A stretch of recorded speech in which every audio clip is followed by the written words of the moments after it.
गाळ मुक्त धरण व गाळयुक्त शिवार या महाराष्ट्र शासनाच्या योजनेअंतर्गत यवतमाळ जिल्ह्यातील बहुतांश तलावाचा गाळ काढण्याचा प्रोग्राम हा मृद व जलसंधारण विभागाने हाती घेतला। यामध्ये टेंडरही काढण्यात आले।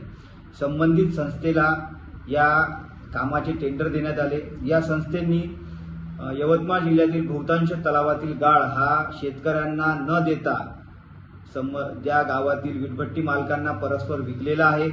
त्याचबरोबर याबाबत आमच्याकडे तक्रारी सुद्धा आहेत आणि मृद व जलसंधारण विभागांच्या अधिकाऱ्यांना याबाबत विचारणा केल्या असता त्यांनी उडवाउडीची उत्तर आम्हाला दिलेली आहेत।